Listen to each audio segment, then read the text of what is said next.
السلام علیکم۔ Official Islamic path کے ناظرین و سامعین، السلام علیکم۔ عبداللہ بن عامر رضی اللہ تعالیٰ عنہ بیان کرتے ہیں، ایک روز میری والدہ نے مجھے بلایا جبکہ رسول اللہ صلی اللہ علیہ وآلہ وسلم ہمارے گھر میں تشریف فرما تھے۔ میری والدہ نے فرمایا، سنو، آؤ میں تمہیں کچھ دوں گی۔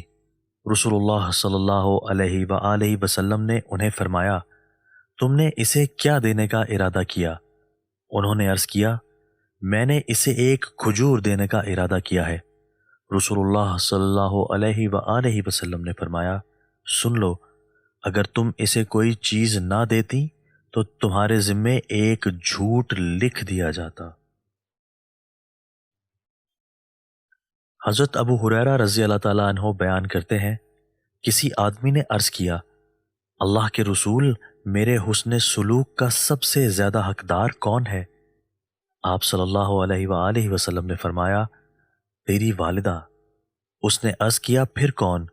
آپ صلی اللہ علیہ وآلہ وسلم نے فرمایا، تیری ماں۔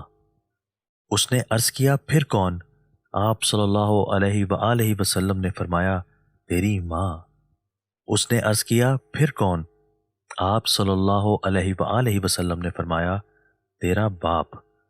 ایک دوسری روایت میں ہے، آپ صلی اللہ علیہ وآلہ وسلم نے فرمایا، تیری ماں، پھر تیری ماں، پھر تیری ماں، پھر تیرا باپ، پھر تیرا قریبی رشتہ دار، پھر اس سے کم قریبی رشتہ دار۔ دوستو، اگر آپ کو ہماری یہ ویڈیو پسند آئی ہے تو آپ اس ویڈیو کو اپنے دوستوں کے ساتھ شیئر کیجیے، کمنٹس باکس میں اظہار رائے کیجیے، ہمارے چینل کو ضرور سبسکرائب کیجیے اور بیل کے آئیکن پر کلک کر دیجیے تاکہ ہماری ہر نئی آنے والی ویڈیو آپ کو بر وقت مل سکے۔